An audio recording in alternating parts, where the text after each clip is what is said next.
Members, this is a special meeting of the City Council.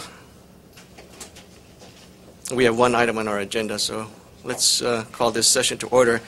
This resolution urges the Hawaii State Legislature to provide the City and County of Honolulu all proceeds of the county surcharge on state excise tax not needed to administer the surcharge.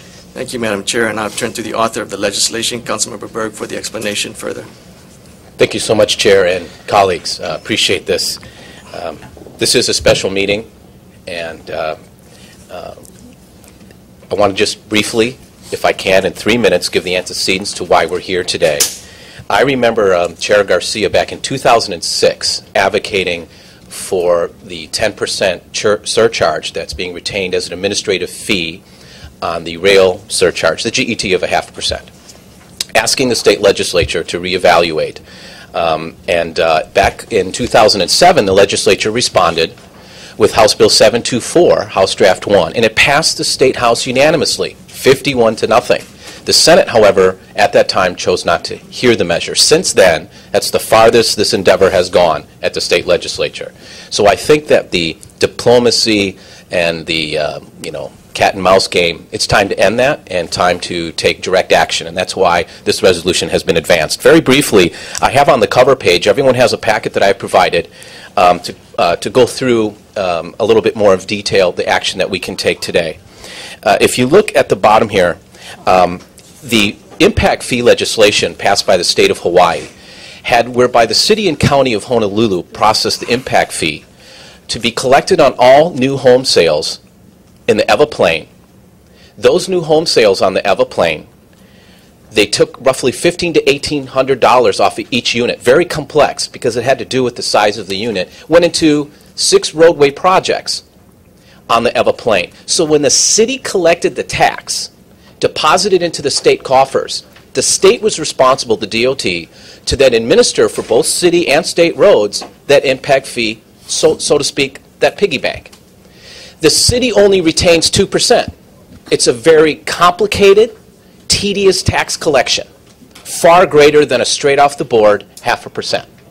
So if the city and county of Honolulu, by acting in good faith, said we only need 2%, that's what they did exercise. The city and county of Honolulu did not say, I'm going to profiteer off of impact fees. I'm going to now collect 10% instead of 2%. So that's exactly what the state is doing. So that's what the cover page says. If we move on, we're looking at the resolution 11-91 CD1 that passed the committee unanimously. And if we go a little further, we're looking at Senate Bill 1426, Senate Draft 2.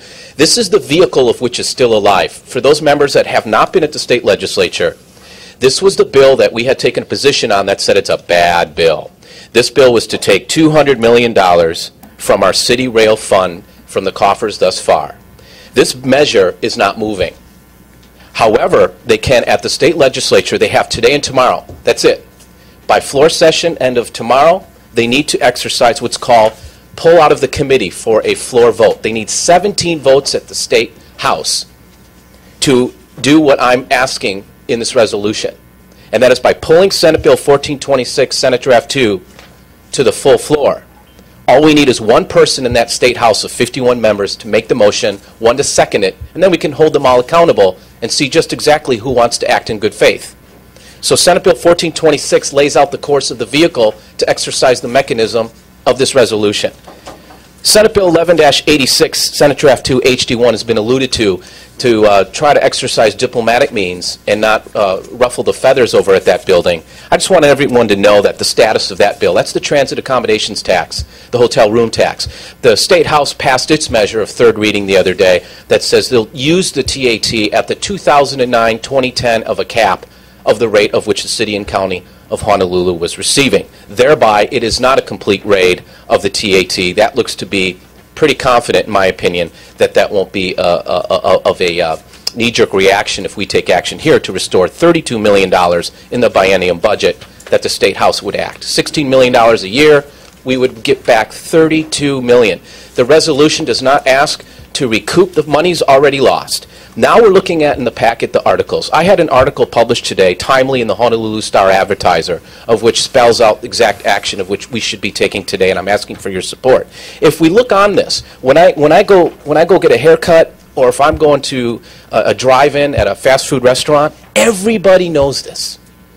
There's been so many. This is just a handful of a detail of the coverage in the media on this. Everyone in the state of Hawaii knows that the state legislature is acting in bad faith. They know the state legislature does not need 10% of this rail surcharge. Everyone knows this under the sun. So we have an ability to put aside the failure of the last 4 years to use diplomacy that has not succeeded and rather take action. This is of necessity, members. So I want everybody to feel free to peruse through the some 7 articles of the dozens that are out there that have covered this measure. At this time, I'd like to then yield, if possible, and was it 3 minutes? A little bit over, but Thank you, I'd Chair. like to give allowances to the authors. Thank you, Councilmember Berg.